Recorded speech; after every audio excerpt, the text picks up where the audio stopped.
കർണാടകത്തിലെ ധർമ്മസ്ഥലയിൽ മുൻ ശുചീകരണ തൊഴിലാളിയുടെ വെളിപ്പെടുത്തലിലെ അന്വേഷണ പുരോഗതി കർണാടക ആഭ്യന്തരമന്ത്രി ജി പരമേശ്വര ഇന്ന് നിയമസഭയിൽ പങ്കുവയ്ക്കും. ലഭ്യമായ വിവരങ്ങൾ നിയമസഭയിൽ പങ്കുവയ്ക്കാൻ തയ്യാറാണെന്നും SIT അന്വേഷണം ഉടൻ നിർത്തില്ലെന്നും മന്ത്രി പറയുന്നു. മണ്ണ് നീക്കം ചെയ്തുള്ള പരിശോധന ഇന്ന് പുനരാരംഭിക്കും. മുഹമ്മദ് റഗീസ് ചെന്നൈയിൽ നിന്ന് വിവരങ്ങളുമായി ചേരുന്നു. റഗീസ്, ചില പ്രേക്ഷകരൊക്കെ ഗുഡ് മോർണിംഗ് പറയുന്നുണ്ട്, നമ്മൾ ഈ ധർമ്മസ്ഥലയിൽ അന്വേഷണമൊക്കെ നടത്തിയിട്ട് നമ്മൾ വാലും ചുരുട്ടി മടങ്ങിയ മാപ്രയായി മാറി എന്നുള്ളത്. വാലും ചുരുട്ടിയോ?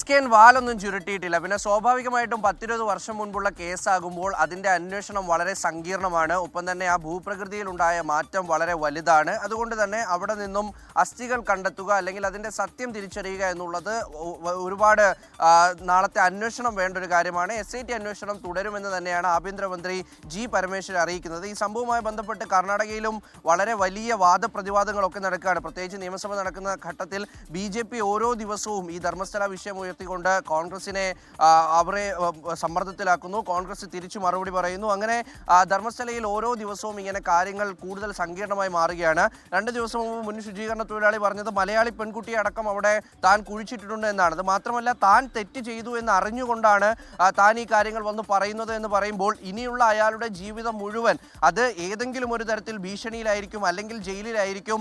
നിയമപരമായി കുറേ കാര്യങ്ങളൊക്കെ അദ്ദേഹത്തിന് നേരിടാനുണ്ട്. അപ്പോൾ അങ്ങനെ ഒരാൾ വന്ന് മുന്നിട്ടിറങ്ങി ഒരു കാര്യം പറയുമ്പോൾ അതിനെ നിസ്സാരമായി കാണാൻ കഴിയില്ല. അതിലെ അന്വേഷണം പുരോഗമിക്കുന്നു. അപ്പോൾ ഈ അന്വേഷണവുമായി ബന്ധപ്പെട്ട് ഇന്ന് കർണാടക ആഭ്യന്തരമന്ത്രി ജി പരമേശ്വര നിയമസഭയിൽ ഇതുവരെയുള്ള കാര്യങ്ങൾ അറിയിക്കും എന്ന് പറഞ്ഞിട്ടുണ്ട്. ഈ സംഭവവുമായി ബന്ധപ്പെട്ട് SIT സംഘങ്ങളോട് സംസാരിക്കുമ്പോൾ അവർ ഒരു ഇടക്കാല റിപ്പോർട്ട് തയ്യാറാക്കാൻ ഒരുക്കമല്ല. കാരണം പൂർണ്ണമായ അന്വേഷണം കഴിഞ്ഞ് വ്യക്തത വന്നതിനു ശേഷം മാത്രം റിപ്പോർട്ട് ഉണ്ടാക്കുക എന്നതാണ് DGP പ്രണബ് മൊഹന്തി നിലവിൽ തീരുമാനിച്ചിരിക്കുന്നത്. അതിന് ആഭ്യന്തര വകുപ്പിന്റെ പിന്തുണയും കൂടിയുണ്ട്. പിന്നെ മാത്രമല്ല, കോൺഗ്രസിലെ ഒരു ഗ്രൂപ്പിസവും പഠനപ്പിണക്കവും ഒക്കെ ഈ കേസിനെ ബാധിക്കുന്നുണ്ട്. കാരണം കുറെ നാളായി സിദ്ധരാമയ്യ ഒരു പക്ഷത്തും DK ശിവകുമാർ മറ്റൊരു പക്ഷത്തുമാണ്.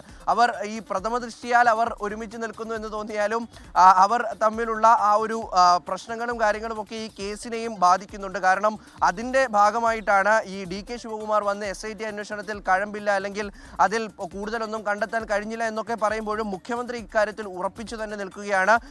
ഈ ഒരു അന്വേഷണവുമായി മുന്നോട്ട് പോകുന്നുണ്ട്. ഒപ്പം തന്നെ DGP പ്രണബ് മൊഹന്തിയും കാര്യമായി തന്നെ സാക്ഷിയുടെ മൊഴി ഇപ്പോഴും പരിഗണിച്ച് അദ്ദേഹം എവിടെയൊക്കെ കുഴിച്ചു പരിശോധിക്കാൻ പറയുന്നു അവിടെയൊക്കെ പരിശോധിക്കാൻ തന്നെയാണ് SIT സംഘത്തിന്റെ നീക്കം. ഇതിനിടെ ഈ സാഹിത്യകാരന്മാരും എഴുത്തുകാരന്മാരും ഒക്കെ ഈ സാക്ഷിയെ പിന്തുണച്ച് രംഗത്തെത്തിയിട്ടുണ്ട്. SIT അന്വേഷണം തുടരണമെന്നാണ് അവരും ആവശ്യപ്പെടുന്നത്. എന്തായാലും സത്യം ഉടൻ വ്യക്തമാകുമെന്ന് തന്നെ പ്രതീക്ഷിക്കാം. SKN. അപ്പോൾ റഗീസെ, ചുരുട്ടാത്ത വാലുമായിട്ടൊന്ന് ധർമ്മസ്ഥലം സന്ദർശിക്കുക. Okay, thank you. ലോകത്തെവിടെയായാലും ഏത് സമയത്തും 24 വാർത്തകളും ഓഗ്മെന്റഡ് റിയാലിറ്റി പാക്കേജുകളും എക്സ്പ്ലെയിനറുകളും വിശദമായി കാണാൻ ഞങ്ങളുടെ YouTube ചാനൽ നിങ്ങൾക്ക് സബ്സ്ക്രൈബ് ചെയ്യാം.